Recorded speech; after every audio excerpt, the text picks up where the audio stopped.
The Best of Our Knowledge explores topics on learning, education, and research. On today's episode, a new museum explores the comedic history of the Borscht Belt in New York's Catskill Mountains. A 101-year-old toy inventor will share stories about his ideas over a long career, and a recently closed liberal arts college will welcome a new kind of class this fall. I'm Lucas Willard, host of The Best of Our Knowledge.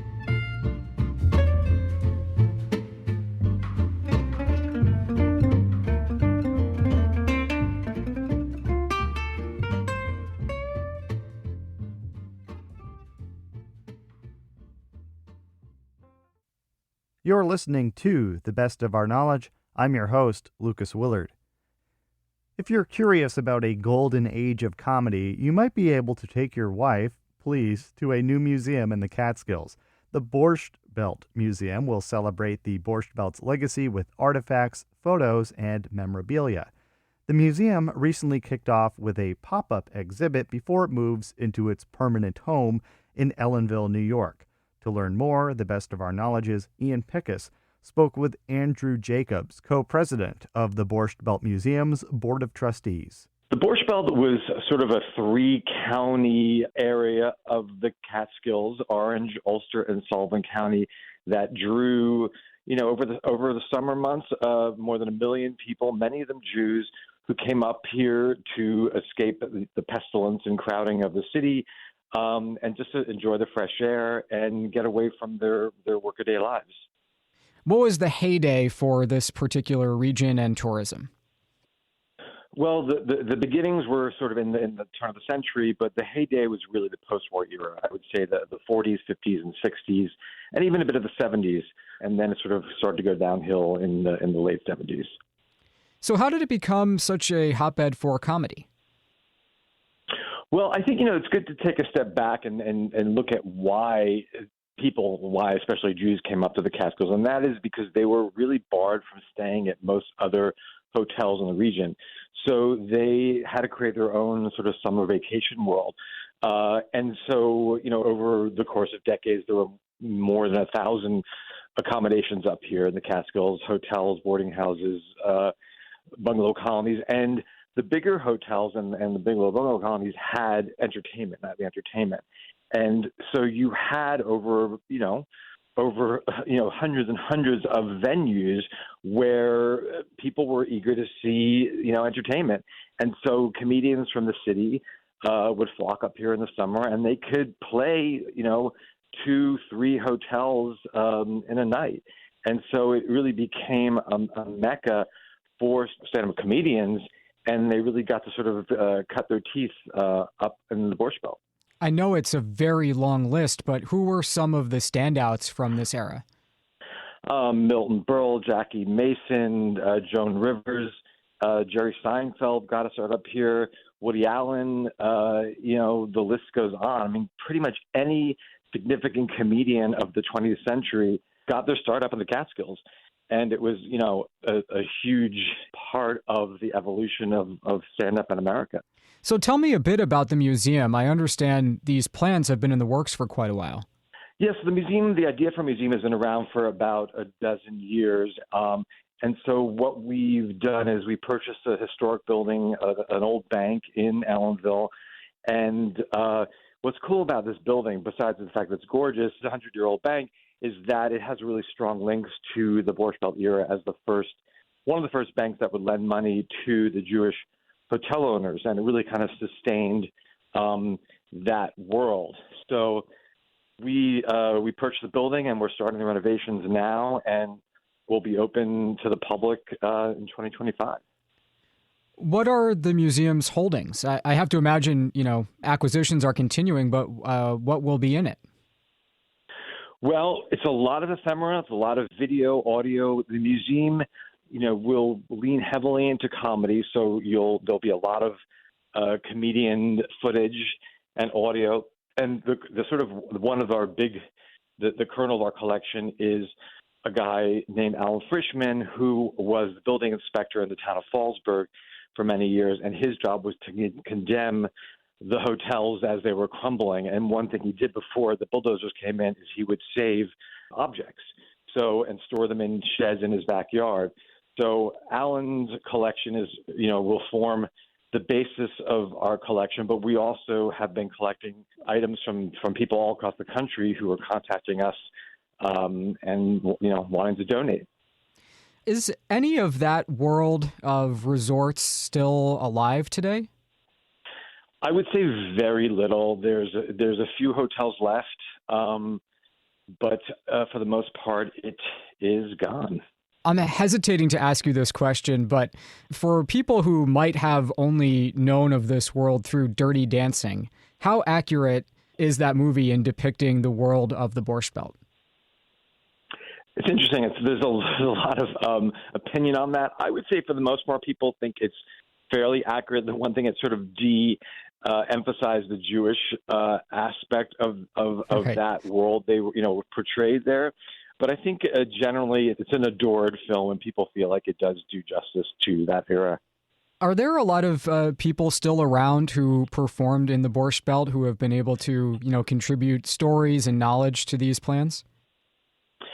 Yeah, we've been hearing from a lot of people. Obviously they're older now, and we are doing oral histories with StoryCorps, the nonprofit that gathers oral histories. And this summer, that's one of the things we're going to be doing in the pop-up is having a recording booth where people can come and share their stories or maybe just a memorable joke that they recall from that era. Do you have a favorite joke or routine that comes to mind?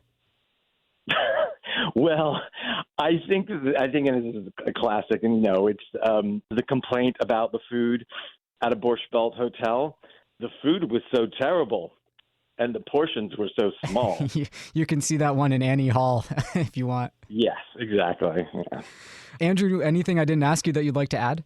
We encourage people to go to the website and come see us at the end of July for Borscht Belt Fest, and we think this is a really important subject for people, for young people, and everyone to learn about, because the Borscht Belt really is a story of America, and it's a story about sort of a marginalized group that sort of triumphed over bigotry, creating this really incredible summer world and a culture that ended up really influencing mainstream America.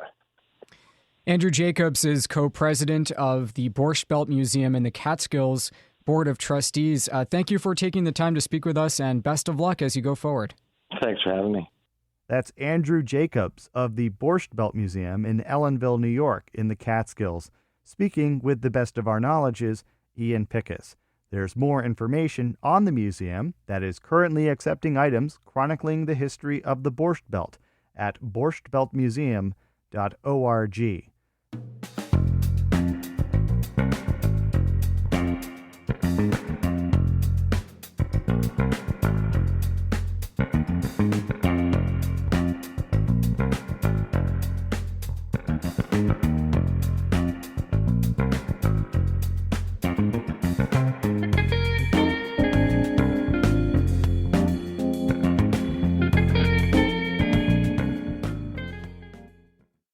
This is The Best of Our Knowledge. I'm Lucas Willard. At 101 years old, American toy inventor Eddie Goldfarb has lived a very full life.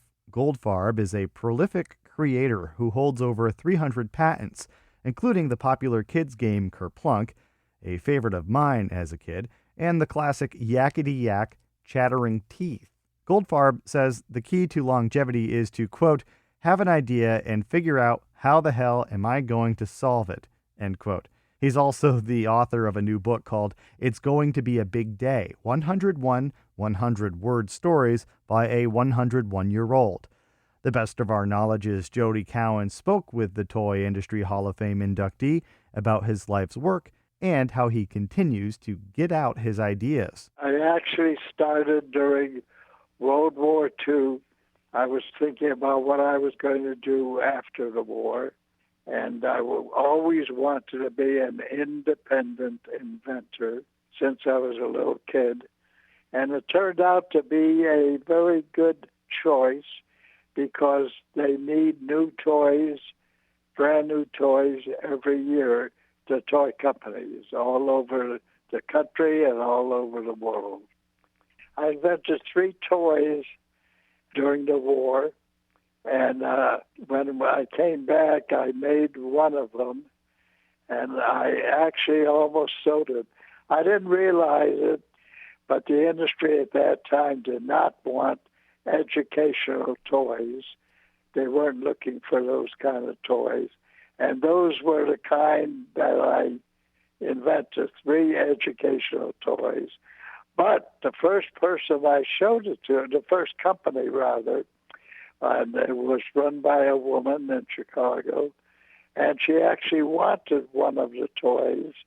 And I said, well, you have to take all 3 because they're part of a line.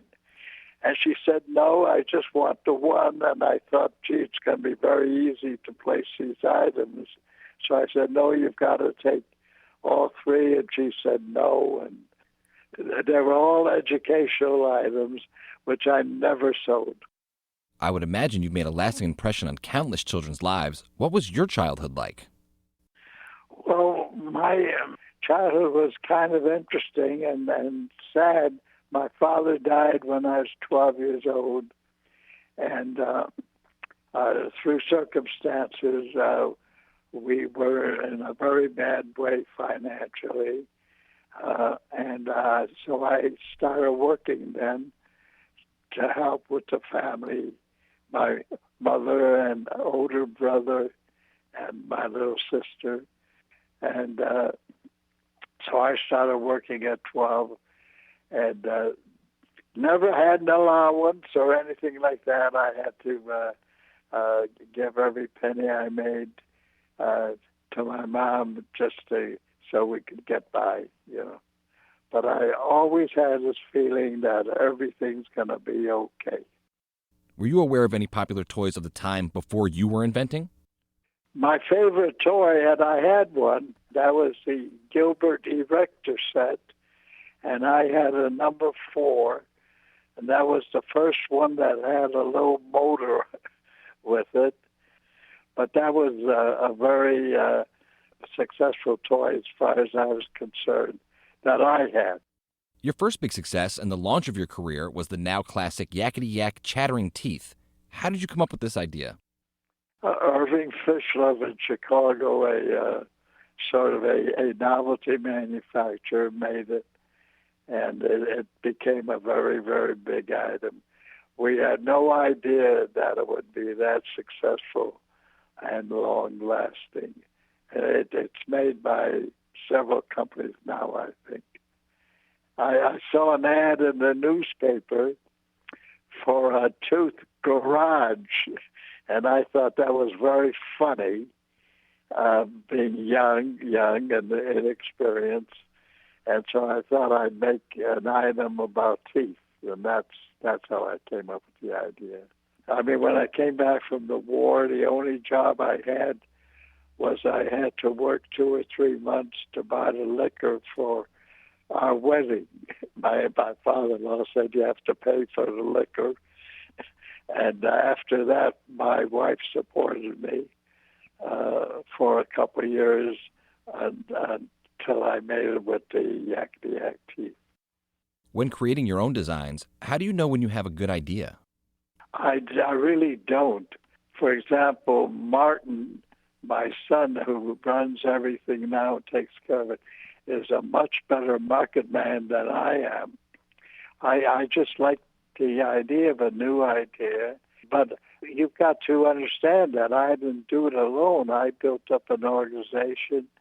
I had 39 people at my highest, and they were wonderful people. They were artists and designers and model makers, and we had a big model shop, and a lot of them came to me after I successfully had a number of items because they were interested in it. Some of them worked for me for over 30 years, a number of them. Coming from a military background, did you design any war game type toys? No, not really, but I did make which I consider a great item. There was a cowboy hat, and there was a tiny derringer inside of the hat, and when you took your hat off, and pressed a button, the Derringer would pop out. Oh, and I made cap guns. And one that I have to mention that was very popular in my home growing up, and now again for my own school-age kids, was the bubble gun. That's right. That was a very, very successful item.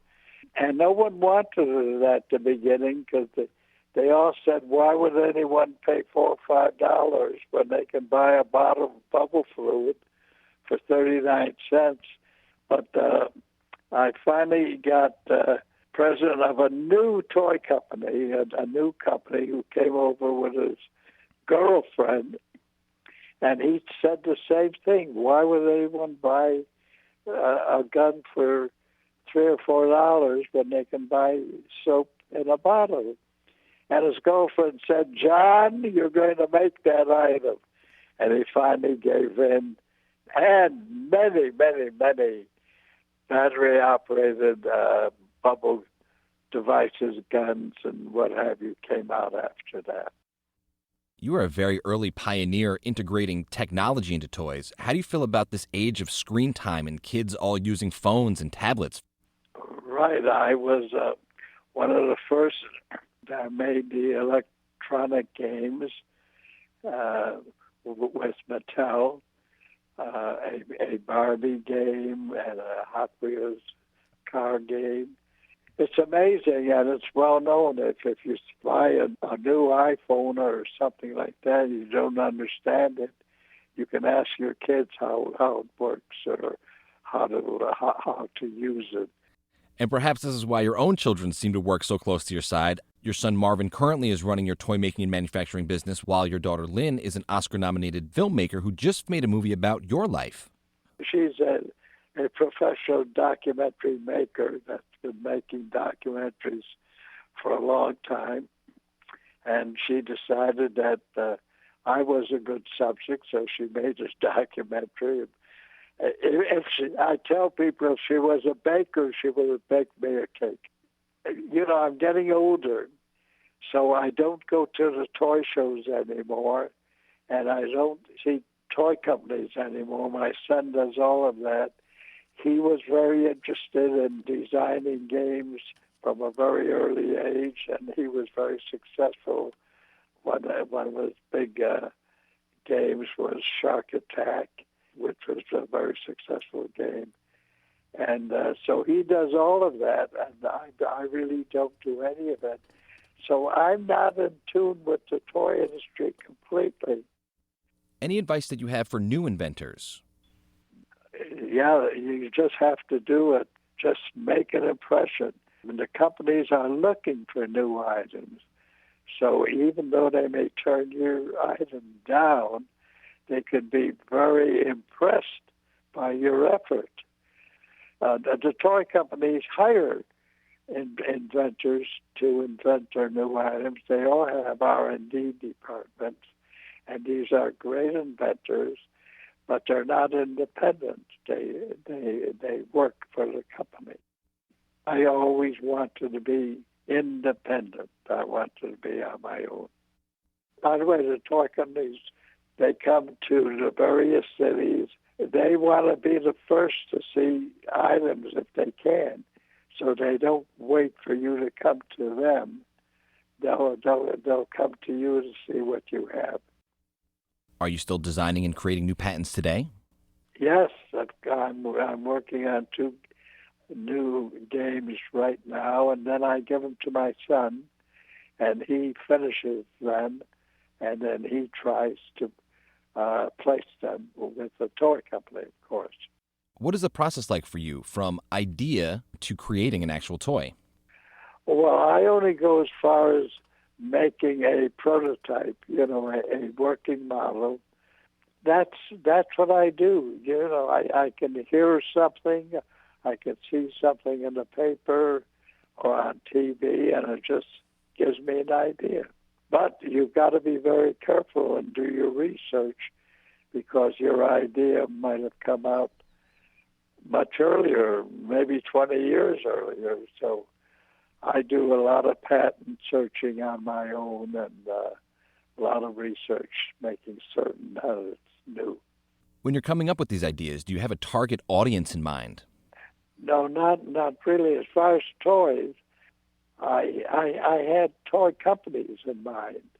I wanted to make toys that I thought Mattel, the most successful toy manufacturing company, would be interested in. And I was with them. They started to be international with one of my toys. If I licensed an item to Mattel, I knew it would be shown in Europe and every place else. A good toy is good all over, really. What do you hope to leave as your lasting legacy?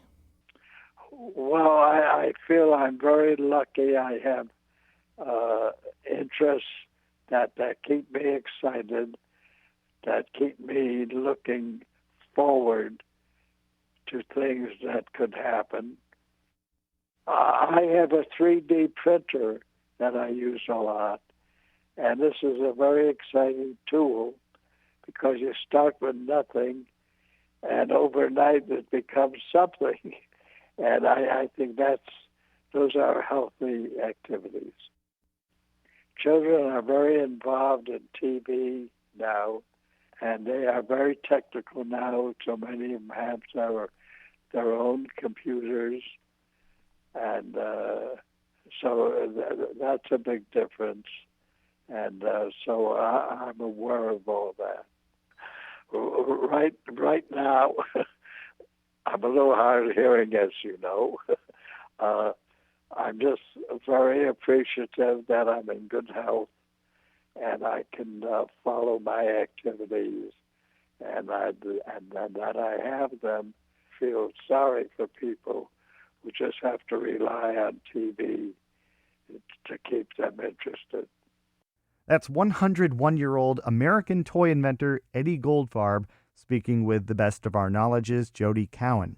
Goldfarb's new book is called It's Going to Be a Big Day, 101 100-Word Stories by a 101-year-old. You can learn more about Eddie at his website, eddiesworld.net. You're listening to The Best of Our Knowledge.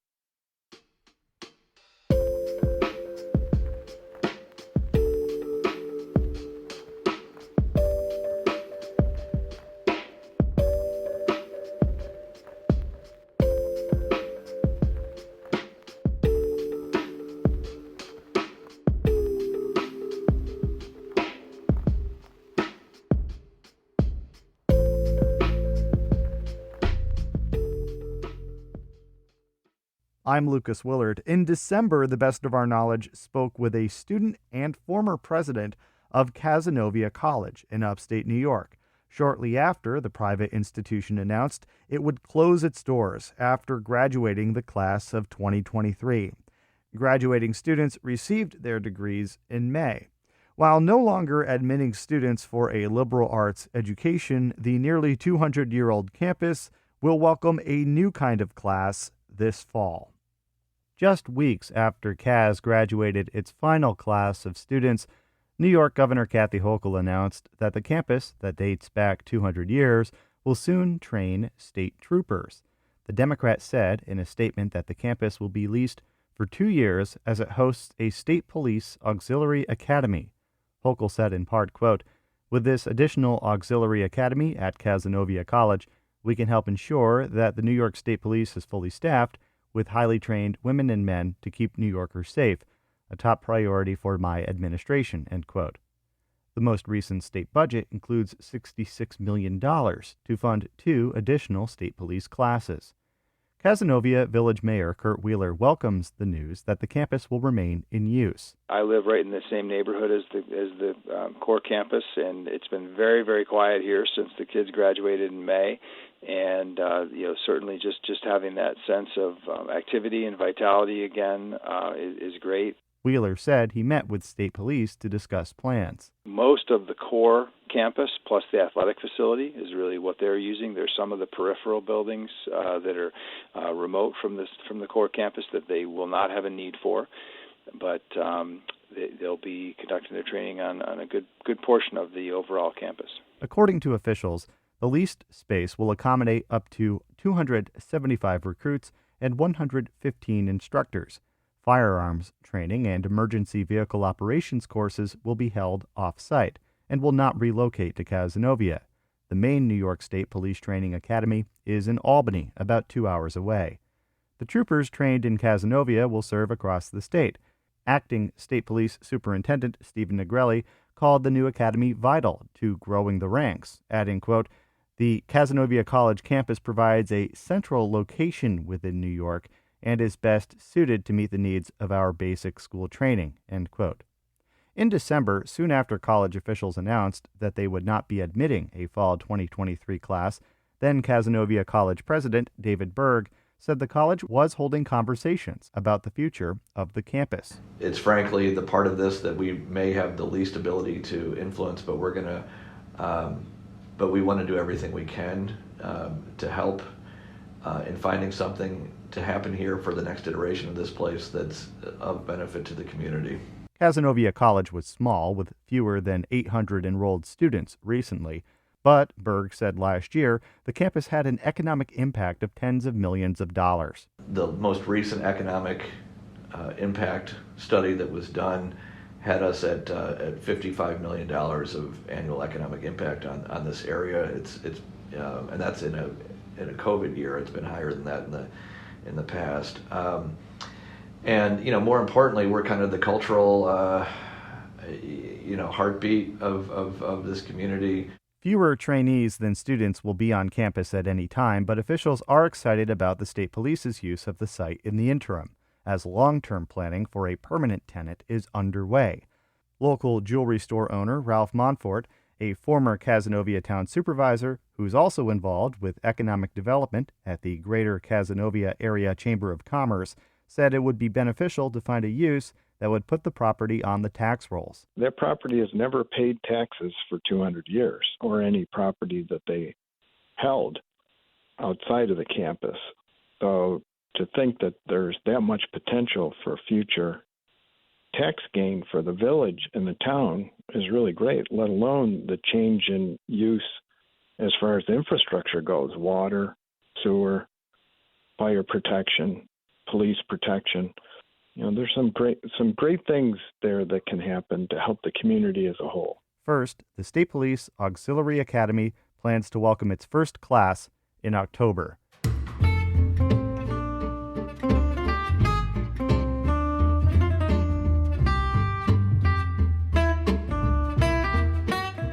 This has been The Best of Our Knowledge, episode 1715.